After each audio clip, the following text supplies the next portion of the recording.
The FANG of the FANG are reporting earnings next week. The FANG stock includes the 5 most popular and best performing tech companies in the US, which are Facebook, Apple, Amazon, Netflix, and Google. And next week, 3 of them are reporting their first quarter earnings. So in today's video, I will be talking about Amazon, Netflix, and Google, their fundamentals, and what is expected for their quarter 1 earnings.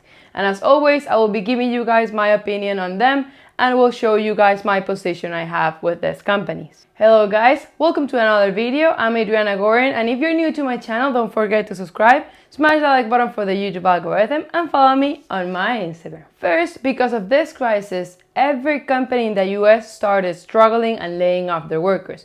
The most vulnerable companies are those that failed to prepare for a future dominated by e-commerce. Just that future came a little bit earlier.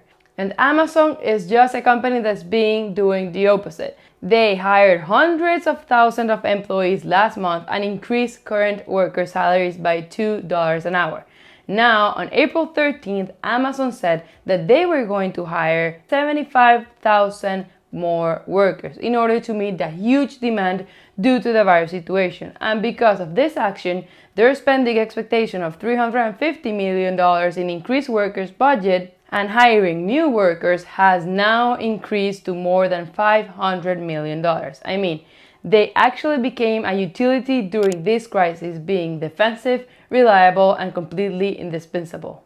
I do have a video talking more in depth about Amazon, which I will be linking down below in the description and leaving a tab right here. As I said in that video, e-commerce share of total retail sales in the US was expecting a growth of 12.4% in 2020 and 13.7% for next year, 2021, which in my opinion, these numbers could be way higher because of all this situation. People buying everything online right now will make them get used to it and see how easy and less stress actually is, giving Amazon a good opportunity because people will continue buying online if they have a very good experience during these times. Also, take into consideration that Amazon right now has about 35% of US e-commerce, and I expect their market share will continue growing in the near future. So Amazon will actually benefit from this situation for quarters or even years. Obviously, everything can be perfect. Amazon is struggling with Whole Foods deliveries. They are now putting new online shoppers on a waiting list. I was actually not expecting this since Amazon shines because of their delivery service, but they were not prepared to scale the grocery business so fast, and Walmart has been completely the opposite by being very aggressive and meeting the demand. But still, Amazon is the second one in the list of the most grocery online store used by people. Now, let's check their fundamentals. Amazon is a company that has an exponential growth in their revenue and earnings, as you can see here in the graph, averaging a growth of 30% in revenue. Their balance sheet is not the best one I've ever seen because they have a current asset to liability ratio of 1.09, which, as I explained in my last video, a good current asset to liability ratio is between 1.2 to 2, and their total debt to asset ratio is 0.72, which means that they have 72.44% of their asset finances by debts. It's important to know that a ratio above 0.6 is a poor ratio because the company is in risk of not generating enough cash flow to service its debt. Usually, a company with 70% of debt that is constantly increasing their revenue and earnings, like in this case with Amazon, it tends to be healthy and acceptable. Amazon is also definitely an amazing cash flow machine, which generated last year $21.65 billion. Analysts are expecting them to have an increase of 21.80% in their revenue for quarter 1 of this year in comparison to last year's quarter 1, and an increase of 19.30% at the end of the year of 2020. They are also expecting them to have an earnings per share of $6.4 in quarter 1, which is actually a decrease of almost 10% from quarter 1 of 2019.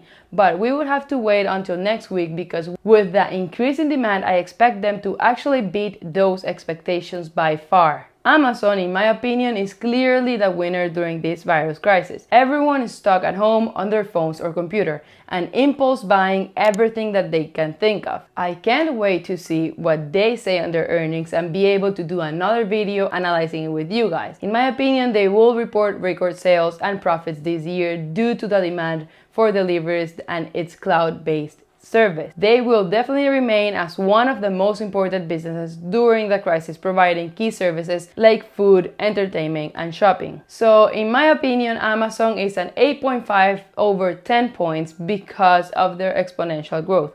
But I'm not giving them a 10 over 10 because I don't think it's either undervalued or overvalued. But I can see that their current valuation is already pricing in a good earnings report for the next quarter. So if you already own Amazon stock, it's a company that in the long term will give you very good returns. Since in the next years, let's say 10 to 15 years, I believe they could have a $10 trillion valuation because of their diversity and exposure they have currently. If you're thinking about buying Amazon, I do think it's a little bit expensive right now. I mean, it's at all-time high. My limit has always been to buy below $2,000, even though I know that in the long term, this price is good and I'm bullish with this company. The second stock I'm gonna talk about is Netflix.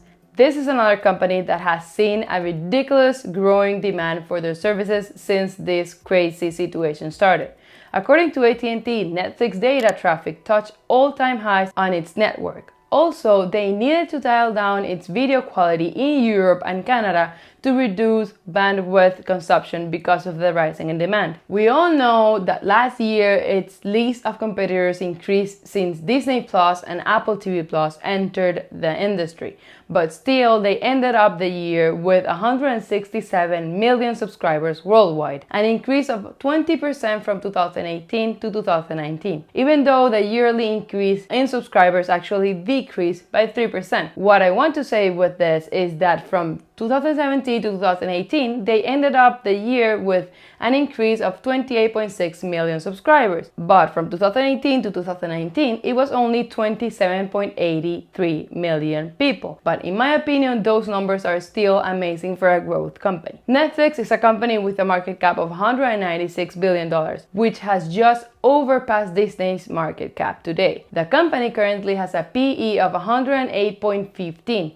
which I do believe is quite high, but it does not surprise me at all due to its expected growth in the oncoming year. But I do believe a big part of that expected near-term growth is already priced in. As you can see here in the graph, they are also a company that's been growing exponentially over the years in terms of revenue and earnings, with an average growth of 30 to 35% in yearly revenue. Netflix has a current asset to liability ratio of 0.9, which is pretty low, and an asset to debt ratio of 0.77 or 77.68%, which is pretty high for the company. But same thing that happens with Amazon. With the exponential growth they have, is actually not that bad. Analysts are expecting Netflix to increase their revenue for Q1 of 2020 by 26.90% and 20.90% revenue increase for the whole year of 2020. They are also expecting an increase of 115% in their earnings per share from $0.76 to $1.64 for the first quarter of 2020 and a 45% increase at the end of the year of 2020. We have to take into consideration that even though this year's first quarter has been the worst one for the US economy in a decade, for Netflix might be one of the best ones that they have ever had. So this is another company that I'm very excited to know what they have to say in the next week earnings report and analyze it back with you guys. Even though the subscribers growth in the US hasn't been as expected in the last quarters, they still have huge growing potential in the rest of the world, where they are beating expectations. In my opinion, Netflix is a stock that is overvalued at the moment. I mean, yes, they have an exponential growth, but I think that their balance sheet is not the best one. Also, it's at its all-time high at this moment, and I don't know about you guys or other investors, but I don't like to buy stocks at its all-time high. I give Netflix a rating of 4.5 points over 10 because I'm very neutral in this stock. I'm not even bearish or bullish because I already have a position in it, but won't buy any more stocks right now unless a pullback happens. And last but not least, Google stock. We all know who is Google and what they do, but 83.9% of their revenue comes from advertising, and as every company at the moment are trying to cut their expenses as much as they can, the first cost that they are going to cut is marketing expenses. That is why the ad demand will be completely weakened this year or as long as this crisis lasts. Google hasn't actually disclosed any major effect on their financial or any other potential problem due to the virus situation. But their CEO, Sundar Pichai, sent their employees a memo explaining that they believe now is the time to significantly slow down the pace of hiring while maintaining the momentum in a small number of strategic areas where users and businesses rely on Google for ongoing support and where Google's growth is critically to their success. Google already warned that Q1 is going to be lower than what was originally forecasted, meaning that maybe the effects of the coronavirus have been already priced in their stock. The comeback of these companies like Google relies on a consumer spending, and consumer spending is strongly tied with unemployment, which at the moment is increasing like crazy. Google has a market cap of $858 billion and a PE of 25.45, which is lower than their 5-year average PE of 33.36. It's another big company that has an exponential growth year over year of their revenue and earnings, as you can see here in the graph, with an average revenue growth of 20 to 24% in revenue, which in my opinion is incredible. They have a current asset to liability ratio of 3.74, which is crazy and incredibly healthy for the company, and an asset to debt ratio of 0.27 or 27%. Google has a total equity of $201.4 billion, which tells me that between the three stocks that I'm talking about this video has the healthiest balance sheet. Analysts are expecting Google to have a revenue increase of 13.5% for the first quarter and 8.90% for the end of the year. Also an increase of 16.5% in earnings per share of Q1 and actually an almost 4% decrease for the whole year of 2020. But Cowen & Company, an investment bank, estimates an 18% decline in revenue for Google because of the decline in advertising services. In my opinion, Google is a very good company to invest for the long term. It has the healthiest balance sheet and a good growth stability, even though that at this current price of $1,240 is more in the overvalued than the undervalued side. But I'm not bullish on this right now. It's not crazy overvalued, but would prefer to see Google at $1,000 price like it was last month for me to buy. I give this company a rating of 6.5 over 10 points just because of the current stock price, because as a company is incredible. Now, if we compare these three stocks with the S&P 500, all have outperformed the market even if you invested 10 years ago or even 5 years ago. Remember guys, I'm not a financial advisor and you should always do your due diligence before investing in anything. And I'm saying this because now I'm going to show you my positions on these stocks. I only own Netflix and Amazon, and I've been wanting to buy Google for a long time. So if the stock gets again to $1,000, I will start buying it. So guys, as you can see here, my average cost right now with Amazon is $1,706, so I'm up 41%. And I think that in my last video I was up 10%, so yeah, the stock is being crazy lately and been increasing 31%.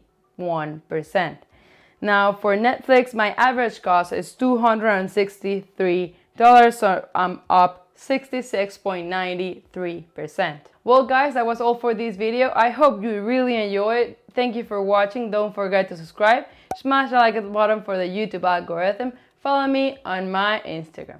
Thank you and see you next time.